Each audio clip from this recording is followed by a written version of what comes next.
remaining 80% current affairs video, and general studies complete videos, please subscribe to our complete package. 1. With the changing food habits and dietary patterns, do India really need yellow revolution? Why recently there was wide fluctuations in the prices of pulses. Despite being one of the biggest consumers, why can't India able to increase per acre production?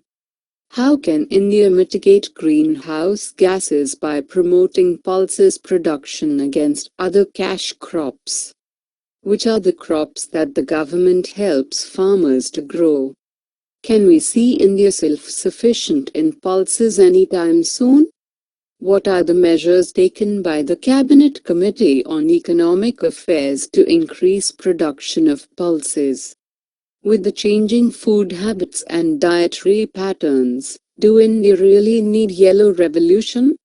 India consumes around 22 million metric tons of pulses. This is an aggregate of various pulses we consume. Pulses are chief source of protein for very large number of people across the India.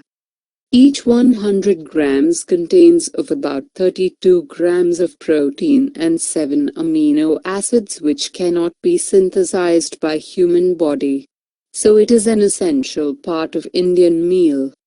India is largest producer and consumer of pulses, but production of pulses is stagnated to around 18 million metric tons.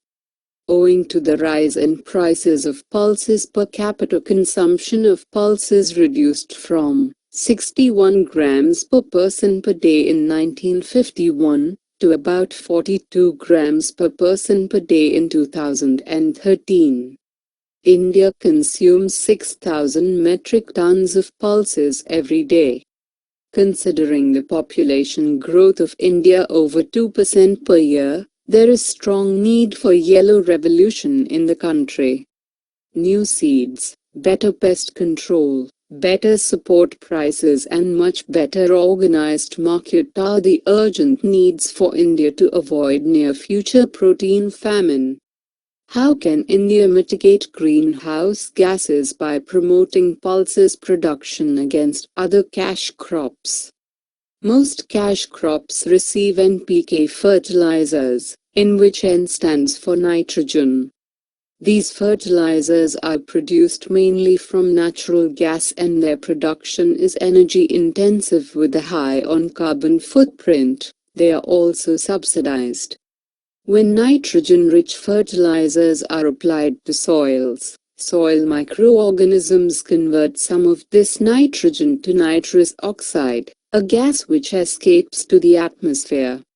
This powerful greenhouse gas has 298 times the global warming potential of carbon dioxide. India comes a close third in nitrous oxide emissions in the world, following China and the US.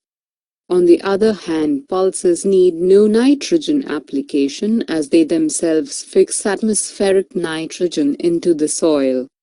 This means that a pulse-growing farming is not only taking less water from the system and using less energy, he is also emitting less greenhouse gases and is in fact enriching this oil with nitrogen. These nitrogen-fixing benefits can be passed on, ranging up to 31 to 97 kilograms per hectare to the soil for next succeeding crop. The processing of pulses can happen at village level itself, so that it provides additional employment and value addition at the village level. The irony is, we are willing to spend thousands of crores in climate-friendly technologies, but are not ready to acknowledge, incentivize and encourage these groups. Why recently there was wide fluctuations in the prices of pulses? As deficit monsoon rains have affected the yield in several producing states. Major pulses producing states including Maharashtra, Karnataka, Rajasthan, Madhya Pradesh and Uttar Pradesh receive less rainfall, affecting the output and prices. More than 80% area under pulses in India doesn't have protective irrigation cover, and vagaries of rainfall are catastrophic, especially for kharif pulses, which have a short growing span. Import of pulses from other countries could be extremely expensive this year, as grower countries, already facing a shortage of supply, and hence they increased selling rates. Despite being one of the biggest consumers, why can't we able to increase per acre production? The policy makers are showing no interest on boosting pulses production over the past few decades. Government policies which privileged rice and wheat over pulses and oilseeds, and unpredictable weather have aggravated the shortage. Many times late arrival of monsoons also affect the sowing of pulses. For several decades after independence, India's production of pulses remained almost static in the range of 14 million tons or so. Farmers need to think, why is area and quantity of sugarcane increasing in leaps against the pulses, when it needs huge amounts of water, fertilizers, and is not even a food crop? Which are the crops that the government helps farmers to grow? Commodities are political hot potatoes.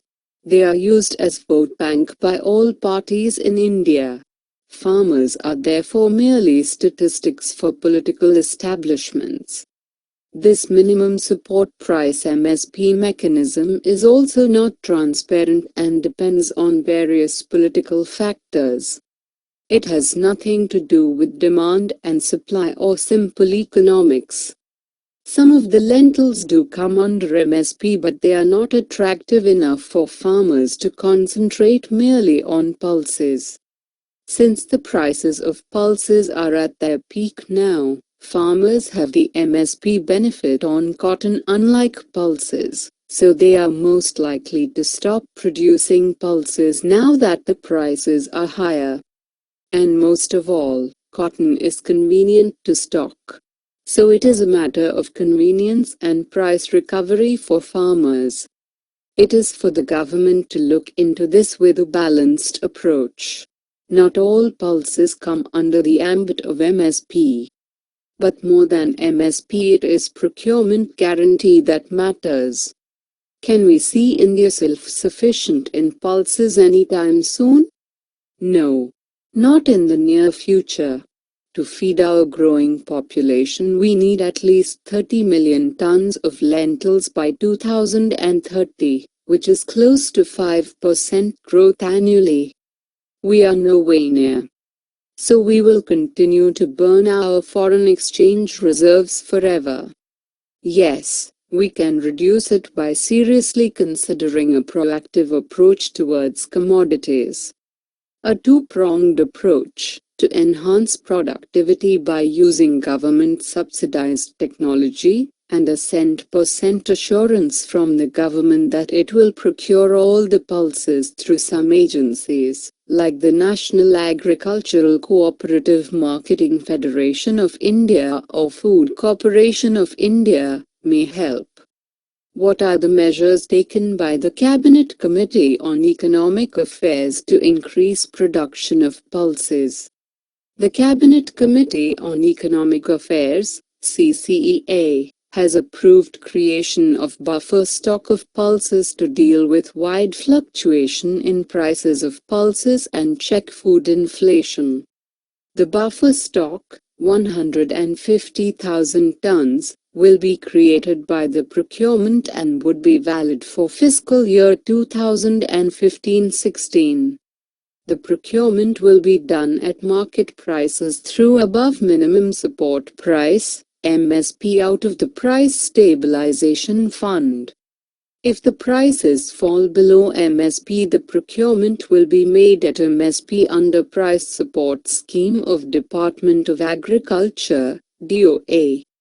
Procuring agencies would be Food Corporation of India, FCI, National Agricultural Cooperative Marketing Federation of India Limited, NAFED, and Small Farmers Agribusiness Consortium, SFAC.